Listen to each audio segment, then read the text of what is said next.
Pues muy buenos días. Estoy muy agradecida por el reconocimiento del CENAM de invitar al Consejo Nacional Agropecuario y esta vez a mí, de parte de mi presidente Juan Cortina y mi vicepresidente Mauricio García, reciban el reconocimiento y la felicitación por estos 30 años.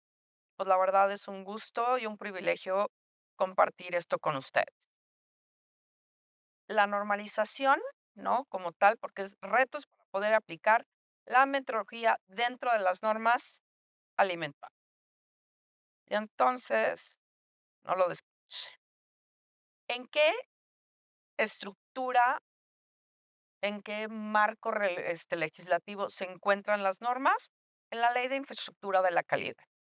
¿Cuáles son los 4 pilares más importantes de esta Ley de Infraestructura de la Calidad? Bueno, pues son, y la aprendí, las normas oficiales y los estándares. Las normas oficiales son las de cumplimiento obligatorio, los estándares no son de cumplimiento obligatorio y generalmente nos hablan de calidad del producto. En la elaboración de los estándares participa todos los que pueden, ¿no? Todos los que estén interesados. Participa la entidad de gobierno que está realizando este, la norma, participa la industria, participan los productores, participa la academia, debería participar siempre el CENAM, ¿no? Es una cuestión que nos queda. Yo he participado en normas donde está sentado el CENAM y es el que marca un ritmo, sobre todo cuando son de agroindustria muy y que se trata de medición muy lineal. Está la academia y están también las ONGs. Últimamente las ONGs se han dejado de ver, se han dejado ver dentro de la participación, sobre todo de las normas alimentarias. Bueno, está la evaluación de la conformidad. ¿Qué es la evaluación de la conformidad? Ahora ya es obligatorio que podamos medir la norma. O sea, ¿de qué nos sirve tener normas si no lo podemos medir? Y entonces, esta evaluación de la conformidad es, ahora sí, no es que participe todo el mundo, quien determina el riesgo asociado a esta norma que se tiene que medir es la autoridad y ya en cómo se desarrolla, ya participa todos los otros sectores. Aquí el CENAM debería también estar muy presente porque es donde viene una determinación de un riesgo que no es tan fácil de cuantificar y todos los métodos de prueba que se tienen que realizar para poder cuantificar. Bueno, la otra parte es la metrología, donde pues se tiene una opinión técnica y para eso tenemos al CENAM y está la verificación y la vigilancia. O sea, podemos tener la norma, podemos tener una evaluación de la conformidad, pero si no la vigilamos, si no la verificamos, pues no tenemos realmente la certeza que estemos haciendo las formas, o estemos haciendo todo de forma correcta. ¿Todo bien? Dentro de alimentos y bebidas alcohólicas y no alcohólicas, estamos hablando de todo, ¿qué es lo que se normaliza en este sector? Bueno, lo primero es, seguramente han de haber oído, la información comercial sanitaria en la etiqueta. ¿Qué es una etiqueta? Pues lo que vemos, lo que envuelve la información que se nos da de todos los alimentos y las bebidas, ¿no? O sea, ¿y qué es esto? Bueno, pues desde la imagen, ¿no? El tamaño de la imagen, qué es lo que puede representar la imagen.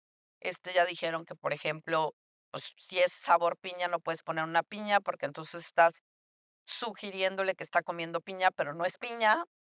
Este, le, ¿Cuánto es? O sea, una de las obligaciones que siempre ha habido es cuál es el contenido neto, y cuando hablamos de latas que tienen líquido, te dice cuál es el contenido drenado. O sea, toda esta información, las tablas nutrimentales, es lo que viene en la etiqueta. Clasificación del producto. Últimamente y cada vez más es cómo se clasifica tu producto. Y aquí, como está Cofocalec, vamos a hablar de la leche. No es lo mismo decir, qué es leche entera, qué es leche light, qué es leche descremada, semidescremada, que es leche ahora que está súper de moda, deslactosada light. Y entonces todo eso nos va a dar una información de cuál es el contenido. Hablemos del chocolate, no es lo mismo decir chocolate amargo, chocolate semi-amargo, chocolate con avellanas, con nueces, chocolate con leche o sabor chocolate. Entonces nos da la descripción del producto. Especificaciones y parámetros que ay, ya le hice para el otro, ya hice algo mal. Bueno, este, dos, clasificación especificaciones y parámetros que debe cumplir el producto para usar esa denominación. ¿Qué quiere decir? Es, para decir que soy leche entera, tengo que tener tantos niveles de proteína, tantos niveles de grasa. Para decir que soy descremada, pues tengo que haber quitado tanto nivel de grasa y semidescremada, tanto nivel de grasa. Para decir que soy chocolate amargo, no sé si han visto, pero te dice, uy, tiene el 90%, el 70%. Supongo, no he visto nada que esté abajo del 40. Supongo que la norma te dice que el mínimo debe ser como 50% para poderme yo definir como chocolate amargo. ¿Cuántas nueces, cuántas avellanas tengo que tener para decir que soy chocolate con avellanas? Eso también viene en la normalización. Para decir que soy un yogur griego, tengo que cumplir con ciertas especificaciones que me lo dicen. El atún, ¿no? El gran escándalo del atún en su momento, ¿no? ¿Hay algún problema? Allá, Norton. Bueno, no es lo mismo decir que soy atún aleta amarilla a que soy este atún normalito, o que soy pedacería de atún, o a qué es lo que tengo. Vamos a las especificaciones sanitarias para garantizar la inocuidad y la higiene, que era de lo que estaba hablando la doctora. Parte del riesgo, no todos los alimentos es igual. Y entonces, y también depende de qué tanta humedad tengan, de qué no tengan, de qué tan expuestos estén, del tipo de envoltura que tengan, que esa es otra cosa que también se tiene que medir. Las normas generalmente lo que te dan es en este nivel de riesgo, cuál es la microbiología. Y te dan unos rangos y te dicen, a ver, en el caso de las harinas, ¿cuántos pelos de roedor y excretas puedes encontrar, en 1 kilo de harina o en 100 gramos de harina? ¿Cuáles son los mesófilos, que puedes tener? ¿Cuáles son cuál es el conteo de coliformes? Y entonces, eso también son cuestiones que se ven. Ahora, dentro de las informaciones, que eso es importante decir, no es lo mismo la información comercial, que esa la ve Economía, que la información sanitaria, que esa es de COFEPRIS. Entonces, muchas veces en estas normas hay normas conjuntas, pero hay normas que son de observancia de Economía, y hay normas que son de observancia de COFEPRIS, y hay normas que son de ambos. Retos para evaluación de la conformidad dentro de alimentos y bebidas. Incentivar la creación de infraestructura de la calidad. ¿Qué es lo que pasa? Y aquí les voy a hablar de una norma que sí tiene que ver con los alimentos, pero es de la maquinaria para hacer tortillas. Se tienen que certificar, este, la eficiencia energética, entre otras cosas. Pero no hay laboratorio. Y el único laboratorio que existe es de uno de los productores. Y entonces todos los demás no quieren mandar sus máquinas a certificar porque se quedan en el laboratorio 2, 3 días y sienten que les van a robar su propia tecnología. Y cómo decirles que no es obligatorio y cómo también mandarlos bajo esa cuestión. Entonces, el reto, yo siempre, y se ha visto muchas veces, cuando entran los nuevos directores generales de normas, el primer boom es la creación de normas. Ya que hicieron una creación de normas, se dan cuenta que realmente la importancia está en tener la infraestructura para poder hacer la evaluación de la conformidad de las normas, y es ahí donde tiene que haber pues, una demanda y, por lo tanto, tiene que haber una evaluación, o sea, tiene que estar la verificación para que realmente se den y se pueda incentivar esto. Determinar técnicamente el nivel de riesgo. Esa es una cuestión bien interesante porque, pues, posiblemente la industria te va a decir: "No hay mucho riesgo", ¿no? Y puede ser que la academia y los ONGs te digan: "¿Cómo no va a haber riesgo?, ¿no? Yo me lo estoy comiendo". Entonces, es otra parte donde la metrología tendríamos que tener y trabajar mucho para poder evaluar el nivel de riesgo, porque dependiendo del nivel de riesgo, se va a requerir cierto nivel de evaluación de la conformidad. Y aquí viene el siguiente punto, determinar las necesidades para evaluar la conformidad considerando que no se generen altos costos. Los deciles más bajos de la población en México gastan más del 50% de su sueldo, de sus ingresos en alimentos. Y entonces viene una cuestión muy difícil para poder legislar y poder tener una evaluación de la conformidad, como seguramente habrá en Suiza o habrá en Dinamarca, ¿no? En un país donde el ingreso no te da, pero no por eso podemos dar productos que pues atenten contra la salud de las personas.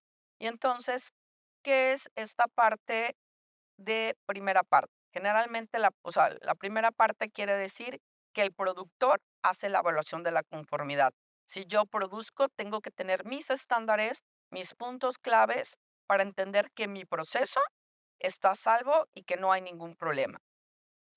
De segunda parte es el comercializador. Es generalmente cuando se importa. Cuando yo compro y después lo vendo, pero no soy el productor en sí y generalmente lo traigo de otro país. Y de tercera parte son las que antes eran las unidades de verificación, es un tercero completamente ajeno, el que se le paga, y que ahora son unidades de inspección. Vámonos, que ya vi que voy. Ah, no, no voy tarde. Es que eso es, lo quieran o no, retos para la metrología en el sistema de infraestructura de la calidad. ¿Cuál es el reto mayor? Que el CENAM sea omnipresente y esté en todos los lugares. Y entonces, pues eso no se puede, ¿verdad? No, no, claro. El reto mayor es que les den presupuesto para que entonces estemos ahí, ¿verdad? Pero se requiere la participación técnica y activa del CENAM en los procesos de normalización y evaluación de la conformidad. Ahí les va el mega anuncio. Me tocó la última norma en la que trabajé, que el CENAM no estuvo en el proceso, pero sí en la votación de la norma. Y entonces no trabajó en la norma, no dio comentarios por lo visto, porque si hubiera dado comentarios, no hubiéramos llegado a eso. Tampoco estuvo la respuesta a los comentarios, pero a la hora era una norma conjunta, a la hora de sentarnos a votarla, ahí estaba el CENAM. Y resulta ser que nos desgastamos no sé cuántas horas en algo que el CENAM le hizo así y se quedó de un lado y ya nadie tuvo que decir nada. Dijo, ese valor es incorrecto, tú no puedes poner un valor único, tienes que poner siempre un rango, eso no puede estar en una norma. Y era de los puntos en los que habíamos discutido horas en las que no llegábamos a un acuerdo y en 3 segundos el CENAM desapareció el problema. Y ya ni siquiera fue un problema en la votación, ya nadie volteó, ya nadie, todos nos agachamos, dijimos, lo hicimos muy mal, y ahí quedó, ¿no? Y entonces, pues sí, sí tendría que estar presente, sí, sí tendría que revisar la norma, sí, sí tendría que revisar, si al menos no estar presente, revisar cuando sale a comentarios. O sea, tendría que haber un trabajo constante en muchas cosas, más allá de la parte técnica, que es maravillosa y que yo sigo viniendo aquí encantada, pero la práctica de cómo la aplica. Y ahí vino la segunda parte, porque el Senam estuvo súper participativo y la verdad lo quisimos muchísimo. Dijimos, chin, ¿por qué no lo invitamos desde un inicio? Habían puesto de último momento un comentario por un decreto presidencial. Y, pues, no es que estuviéramos nadie en desacuerdo de cumplir las leyes y lo que nos imponen, pero sí el cómo. Y el CENAM dijo: "Eso también está mal". ¿Por qué? Porque las normas son un instrumento que te tienen que decir qué hacer, ¿no? No cómo no hacerlo. Y entonces que tú me digas: "No se puede utilizar", pues me tienes que decir qué voy a medir. O sea, si yo tengo la prohibición de un herbicida, de un pesticida, pues lo que me tienes que decir es con qué método de prueba yo voy a encontrar que no tiene trazas. O me puedes decir que puedo tener hasta 0.0005 trazas, ¿no? ¿Cuáles son las partes por millón o por billón? ¿Y cuáles van a ser mis referencias? ¿Y cuál es mi rango? Pero si nada más lo prohíbes, pues no estamos normalizando de la manera correcta, porque es un instrumento, ¿no? No es una ley, no es que me diga no, sino me tiene que decir cómo. Y entonces volví a pensar, qué lástima que el CENAM no participó todo el tiempo en esta norma para poder hacerla de la manera correcta. Ya que el CENAM no es omnipresente, ¿cómo podemos cuidar? Esa es una pregunta que me gustaría tener más que 3 minutos, para poder hacer la correcta aplicación de la metrología. ¿Se podría hacer algún tipo de manual? Yo creo que sería muy interesante tener una mesa de construcción, más que de debate, de cómo podríamos hacer un manual, de cómo podríamos trabajar con el CENAM, cómo podríamos la industria, junto con todos, poderlos consultar para hacer estas normas de la manera correcta. Este, ¿Y cómo podemos pedir, incluir, porque ahorita es cuando se tiene que pedir la carta a Santa Claus, estamos todavía en campañas, que el CENAM participe en la revisión sistemática, pues yo creo que de todas las normas, porque todas las normas, estas son los de alimentos, pero todas se van a encontrar con las mismas cosas. O sea, ¿cómo hago la sustentabilidad de decir, porque creo que sí me salté una lámina, cuál es el rango, ¿no? De tolerancia, de los mesófilos en las harinas. Uy, pero ¿cuál es el riesgo? O sea, el rango lo puedo poner. Y ahorita en una cuestión me di cuenta que la Unión Europea es mucho más relajada, pero mucho más relajada que nosotros, en la cantidad microbiológica, en los análisis microbiológicos de las harinas. Y entonces dices, pues claro, ellos tienen un clima y en ese clima, pues no hay tanta humedad, no hay tanto calor, no tienen tantos problemas. Me acuerdo de mi profesor diciendo, uy, tú puedes hacer conservas de ostras y le echas 3 gotitas de limón. Se volteó y me vio y dijo, bueno, claro, en el Ecuador no funciona, si necesitas ponerle algo más. Y entonces hay un gran, pues, espacio, área de oportunidad de crecimiento, donde sí creo que hay un reto de cómo incluir la metrología para fortalecer la elaboración y la conciencia con que se hacen las normas. No nada más por hacerlas, porque al final de cuentas, si tú no mides, pues no puedes evaluar. Pues bueno, yo aquí, bueno, esto es otra cosa, es todo esto sin que seamos burros, ¿verdad? El resto ahí está todavía más grande. Y el reto es que les den presupuesto. Pues muchísimas gracias y no se va a poner en rojo y ya gané.